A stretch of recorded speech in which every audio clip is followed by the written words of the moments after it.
जय श्री कृष्ण मित्रों, मैं प्रियंका स्वागत करती हूँ आपका जीवन और आध्यात्म में। कैसे हैं आप सब मित्रों। आज मैं एकादशी के उपलक्ष्य में लेके आई हूँ समुद्र मंथन की कथा, जो भगवान ने मोहिनी रूप धारण किया था। इस बार मोहिनी एकादशी है, तो ये कथा अवश्य ही सुननी चाहिए।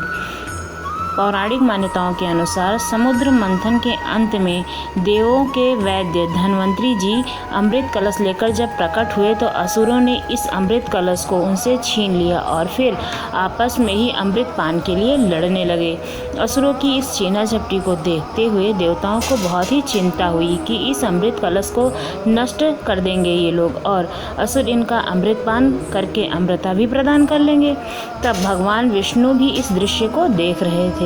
तब भगवान विष्णु ने अमृत कलश को असुरों से प्राप्त करने के लिए मोहिनी रूप धारण किया था देवताओं के प्रार्थना करने पे। और जैसे ही असुरों के सामने गए, तो सभी असुर उनके इस रूप को देखकर मोहित हो उठे थे।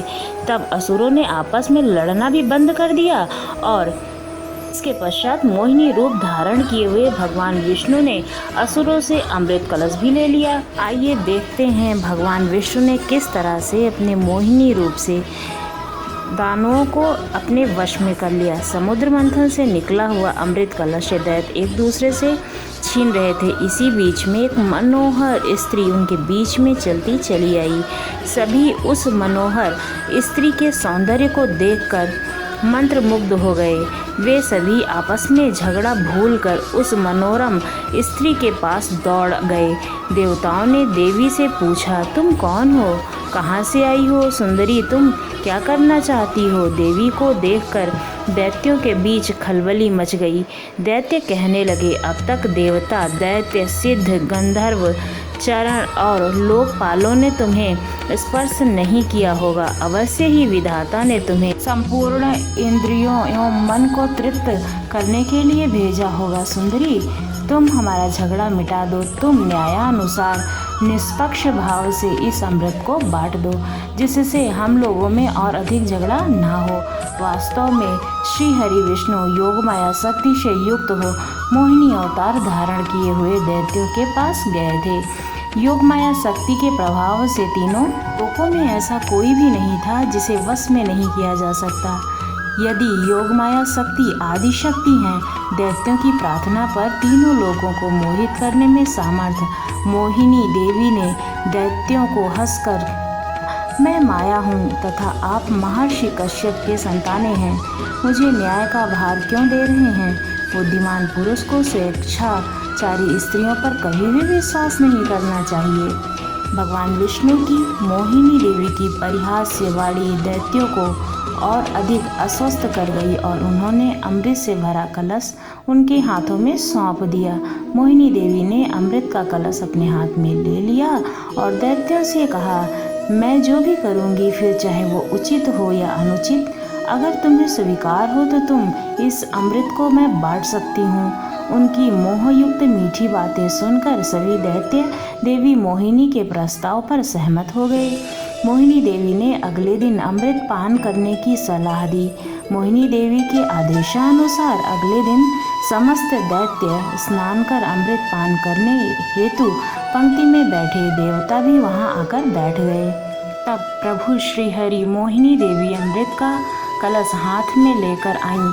वे बड़ी ही सुंदर साड़ी पहने हुए थीं, आंखें भी नसीली लग रही थीं। कलश के समान स्तन तथा गज सवक के सूढ़ के समान जंघाएं थी। देवी के स्वर्ण नुपुर अपनी झंकार से सभी को मोहित कर रही थीं।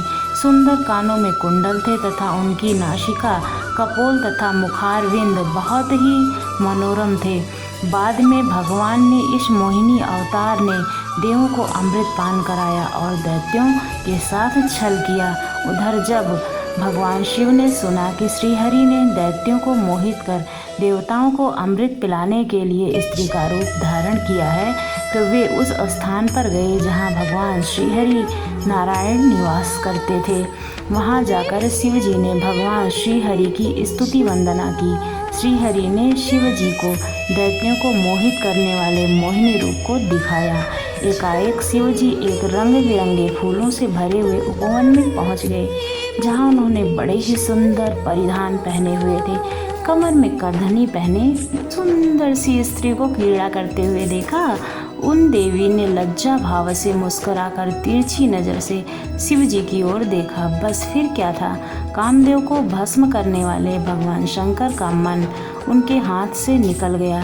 वे मोहिनी देवी को निहारने लगे। उनकी चितवन के रस में डूबे हुए शिव जी इतने भावातुर हो गए कि उन्हें अपने आप की भी सुधि ना रही। जहाँ भगवान शंकर की मोहिनी देवी पर आंखें लग जाती थी, लगी ही रह जाती थी तथा उनका मन वहीं रामायण करने लगता था। वे मोहिनी देवी के अत्यंत आकृष्ट हो गए थे। उन्हें मोहिनी भी अपने प्रति आसक्त जान पड़ी थी। उनके हाव भाव से शिव जी का विवेक शून्य हो गया था तथा वे कामातुर हो गए थे।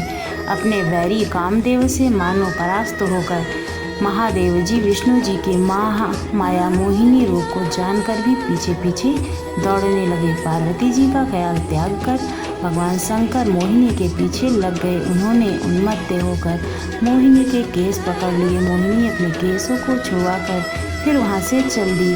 शंकर फिर उनके पीछे पीछे दौड़ने लगे। उस समय पृथ्वी जहाँ जहाँ भगवान शंकर का अंश गिरा, वहाँ वहाँ शिवलिंग का क्षेत्र तथा सुवर्ण की खानें हो गई। तत्पश्चात यह माया है ऐसा जानकर भगवान शंकर अपने स्वरूप में स्थिर हो गए।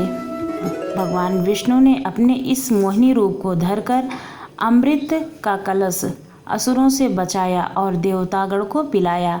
वही जिस दिन यह घटना घटी उस दिन वैशाख मास के शुक्ल पक्ष की एकादशी तिथि थी।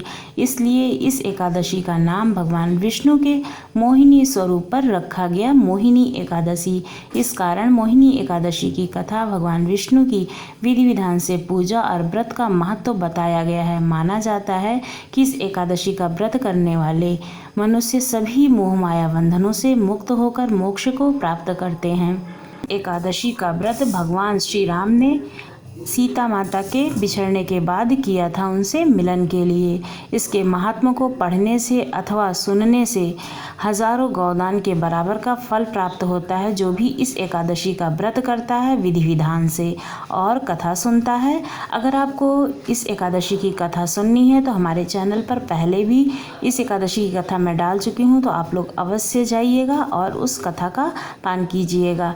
आपको ये कहानी कैसी लगी भगवान के मोहिनी रूप की? अगर अच्छी लगी हो तो हमारे चैनल को ज़रूर सब्सक्राइब कीजिएगा और बेल आइकन भी प्रेस कीजिएगा। और अनेक कहानियों के लिए धन्यवाद।